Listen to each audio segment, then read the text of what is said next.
அன்பர் அழைக்கிறார், அன்பர் அழைக்கிறார், அன்பர் அழைக்கிறார், என் அன்பர் அழைக்கிறார். கர்த்தருக்குள் பிரியமானவர்களே, ஆண்டவராகிய இயேசு கிறிஸ்துவின் இனிதான நாமத்திலே உங்கள் அனைவருக்கும் அன்பின் வாழ்த்துக்கள். அன்பர் அழைக்கிறார் ஊழியத்தின் சார்பிலே வாரம் ஒரு வார்த்தை நிகழ்ச்சியின் மூலம் உங்களை சந்திப்பது மிகுந்த மகிழ்ச்சி. இந்த காணொளியிலும் கூட நாம் ஒரு பாடலை பாடி தேவனை மகிமைப்படுத்தி தெய்வ செய்திக்குள்ளாக நாம் கடந்து செல்லுவோம்.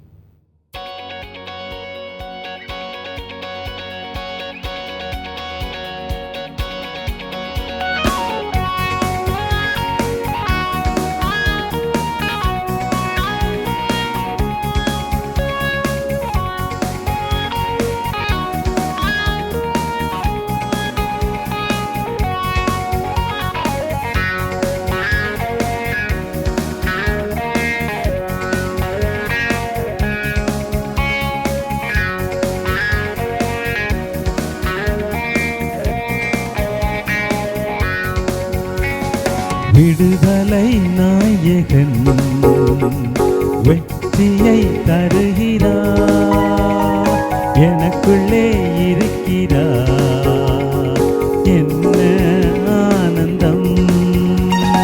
விடுதலை நாயகன் வெற்றியை தருகிறார், எனக்குள்ளே இருக்கிறார், என்ன ஆனந்தம்.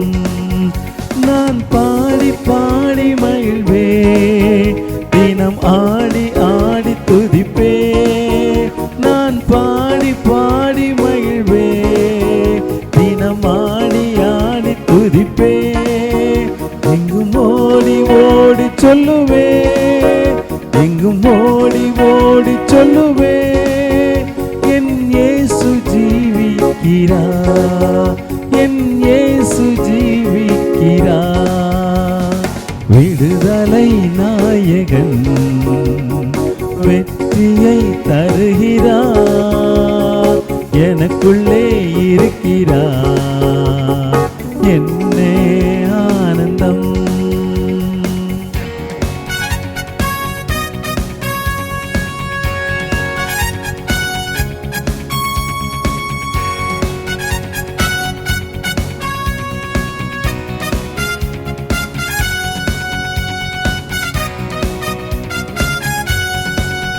செங்கடலை கடந்து செல்வே, யோர்தானை மிதித்து நடப்பே. செங்கடலை கடந்து செல்வே, யோர்தானை மிதித்து நடப்பே. எரிகோவை சுற்றி வருவே, எரிகோவை சுற்றி வருவே. எக்காலம் ஊதி ஜெயிப்பே, எக்காலம் ஊதி ஜெயிப்பே.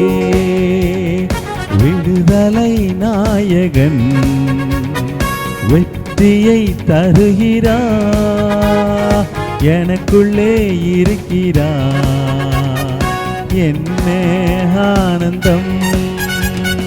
விடுதலை நாயகன் வெற்றியை தருகிறார், எனக்குள்ளே இருக்கிறார், என்ன ஆனந்தம். பிரியமானவர்களே, ஆண்டவராய் இயேசு கிறிஸ்துவின் இனிதான நாமத்திலே உங்களுக்கு அன்பின் வாழ்த்துக்கள்.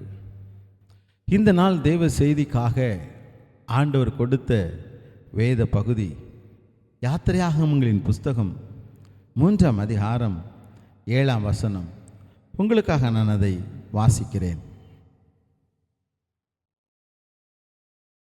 அப்பொழுது கர்த்தர், எகிப்தில் இருக்கிற என் ஜனத்தின் உபத்திரவத்தை நான் பார்க்கவே பார்த்து, ஆளோட்டிகளின் நிமித்தம் அவர்கள் இடுகிற கூக்குரலை கேட்டேன், அவர்கள் படுகிற வேதனைகளையும் அறிந்திருக்கிறேன். நம்முடைய ஆண்டவர் கூக்குரலை கேட்கிற தேவனாக இருக்கிறார். ஆளோட்டிகளின் நிமித்தம் இஸ்ரவேல் மக்கள் கூக்குரலிட்டார்கள். ஏன்? எகிப்து தேசத்திலே இஸ்ரவேல் மக்கள் வாழ்ந்து கொண்டிருந்த காலங்களிலே யோசேப்பை அறியாத ஒரு ராஜா அங்கே வந்தார். அவர் யோசேப்பு அந்த தேசத்துக்கு செய்த நன்மைகளை அறியாததினாலே இந்த ஜனங்களை உபத்திரவப்படுத்த துவங்கினார். இந்த ஜனங்கள் அதிகமாக பெருகி இருந்தார்கள். ஆகவே அவர் பயந்தவராக இவர்களுக்கு பயங்கரமான வேலைகளை கொடுத்து, சுமை சுமக்கிற வேலை, செங்கல் அறுக்கிற வேலை போன்ற கடினமான வேலைகளை கொடுத்து இவர்கள் ஜீவன் இவர்களுக்கு கசந்து போகுவதற்கு தக்கதான காரியங்களை செய்தார். இப்படிப்பட்ட ஒரு சூழ்நிலையிலே இஸ்ரவேல் மக்கள் ஆண்டவரை நோக்கி கூக்குரலிட்டார்கள். யாத்திராகமங்களின் புஸ்தகத்தில் நாம் வாசிக்கும் பொழுது ஆண்டவர் கூக்குரலை கேட்டேன் என்று சொல்லுகிறார் 3:7. அது மாத்திரமல்ல, அவர் என்ன செய்கிறாராம்? இந்த ஜனங்களை மீட்கும்படியாக மோசே என்ற அந்த மனிதனை தெரிந்து கொண்டார். மோசேயை எகிப்தின் அதிபதி இருக்கிற அந்த பார்வோன் இடத்துக்கு அனுப்பினார். ஜனங்களை விடுதலையாக்க வேண்டும் என்று பார்வோன் இடத்திலே மோசே கேட்ட பொழுது பார்வோன் பல முறை தட்டி கழித்தார். ஆனால் கடைசியில் அவருக்கு ஏற்பட்ட அந்த கஷ்டங்களின் நிமித்தமாக ஆண்டவர் அந்த ஜனத்தின் உபத்திரவத்தை கொடுத்தது நிமித்தமாக இவர்களை விடுவித்தார். கர்த்தருக்குள் பிரியமான தேவ பிள்ளைகளை, இப்படியாக எகிப்தின் அடிமைத்தனத்திலே வாழ்ந்திருந்து கூக்குரலிட்ட இஸ்ரவேல் மக்கள் விடுதலையாக்கப்பட்டார்கள். ஆனால் பிரியமான தேவ பிள்ளைகளை, இன்றைக்கு பாவத்தின் அடிமைத்தனத்திலே வாழ்கிற மனிதன் இந்த பாவத்திலிருந்து விடுதலையை பெற முடியாதபடிக்கு வேதனையோடு வாழ்ந்து கொண்டிருக்கிறான். இந்த பாவம் ஒரு மனிதனுக்குள்ளாக கொஞ்சம் கொஞ்சமாக வருமாம். ஆம், முதலாவது சாதாரணமாக அந்த பாவத்தில் ஈடுபடுகிற ஒரு நபர் இந்த பாவத்திலிருந்து மீள முடியாதபடிக்கு, பாவத்திலிருந்து வெளிவர முடியாதபடிக்கு அங்கே மூழ்கி போய்விடுகிற ஒரு சூழ்நிலையிலே தள்ளப்படுகிறார்கள்.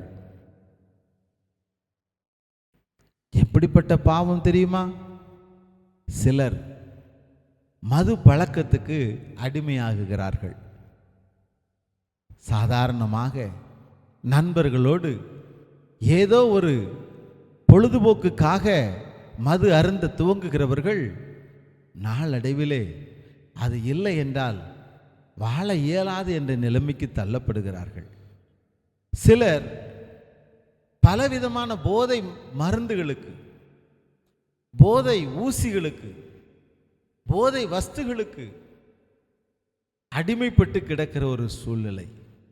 இன்னும் சிலர் என்ன செய்கிறார்கள் தெரியுமா? விபச்சாரத்துக்கு அடிமைப்பட்டு இருக்கிறார்கள், வேசித்தனத்துக்கு அடிமைப்பட்டு கிடக்கிறார்கள். இன்னும் ஓரின சேர்க்கைக்கு அடிமைப்பட்டு கிடக்கிறார்கள். எத்தனை ஒரு பரிதாபமான சூழ்நிலை. இந்த பதிவை மேற்கொள்ளுகிறதுக்கு முன்பதாக நாங்களும் அன்பு சகோதரர் ரீகன் அவர்களுமாக பேசிக் கொண்டிருந்தோம். மிகுந்த பாரத்தோடு இந்த சகோதரர் சில காரியங்களை சொன்னார்.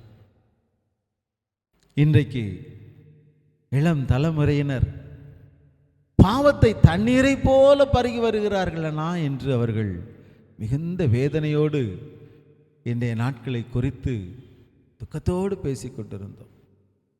இன்றைக்கு வாலிப பிள்ளைகள் மத்தியிலே காணப்படுகிற இப்படிப்பட்ட பாவ பழக்க வழக்கங்கள், சில காரியங்களை சொன்னார்கள். அதை எனக்கு இந்த வீடியோவில் சொல்ல இயலவில்லை. அப்படிப்பட்ட பாவ பழக்க வழக்கங்களிலே ஈடுபடுகிறவர்கள், யாரென்று அறிமுகம் இல்லாதவர்களோடு சென்று உல்லாசமாக இருக்கிற ஒரு சூழ்நிலை, மிகுந்த ஒரு பரிதாபமான நிலைமை. இந்த நிலைமையிலிருந்து வெளிவர விரும்புகிறார்கள். இந்த அடிமைத்தனத்திலிருந்து வெளிவர விரும்புகிறார்கள். சாத்தான் அவர்களை கட்டி வைத்திருக்கிறான். இந்த கட்டுகளை அறுக்கிறதுக்காக ஆண்டவராக இயேசு கிறிஸ்துவை தேவன் இந்த உலகத்துக்கு அனுப்பினார். இந்த உலகத்திலே வந்த இயேசு தன்னுடைய சொந்த இரத்தத்தை சிந்தி இந்த பாவத்தில் இருக்கிறவர்களை மீட்டுக் கொள்கிறார். நாம் விசுவாசிக்க வேண்டும். இயேசு எனக்காக இரத்தம் சிந்தி இருக்கிறார் என்று நாம் விசுவாசிப்போமானால் நிச்சயமாகவே எப்பேற்பட்ட பாவமாக இருந்தாலும் அந்த பாவத்திலிருந்து நாம் விடுதலை அடைய முடியும். அன்பு வாலிப தம்பி, தங்கச்சி, எந்த பாவத்திலே நீங்கள் இன்றைக்கு அகப்பட்டு இருந்தாலும் ஆண்டவர் உங்களை பாவத்திலிருந்து தூக்கி விடுகிறதுக்கு ஆயத்தமுள்ளவராயிருக்கிறார். நீங்கள் ஆயத்தமாக இருக்கிறீர்களா? ஆண்டவராய் இயேசு கிறிஸ்துவை உங்கள் சொந்த இரட்சகராக ஏற்றுக்கொள்ள ஆயத்தமாக இருக்கிறீர்களா? இயேசு கிறிஸ்துவின் இரத்தத்தினாலே நான் மீட்கப்படுவேன் என்ற அந்த விசுவாசத்தை உங்களுக்கு காணப்படுகிறதா? ஆண்டவர் உங்களை மீட்க ஆயத்தமாக இருக்கிறார். ஜெபிப்போமா, ஜெபிப்போமா. ஒரு விடுதலை நாயகர், அவர் வெற்றியை தருகிற தேவன். பாடினோம் அல்லவா, விடுதலை நாயகர் வெற்றியை தருகிறார், எனக்குள்ளே இருக்கிறார், என்னே ஆனந்தம். ஆண்டவர் நமக்குள்ளே இருக்கும்போது அந்த மகிழ்ச்சிக்கு அளவே கிடையாது. ஜெபிப்போம். ஆமென். எங்களை நேசிக்கிற வல்லமை மிகுந்த எங்கள் அன்பின் பரம தகப்பனே, தகப்பனே, ஆண்டவரே, அன்றைக்கு இஸ்ரவேல் மக்கள் எகிப்து தேசத்துக்கு அடிமைப்பட்டு இருந்தார்கள் அப்பா. அவர்களை உம்முடைய தாசனாகிய மோசேயை கொண்டு நீர் மீட்டு கொண்டீர்.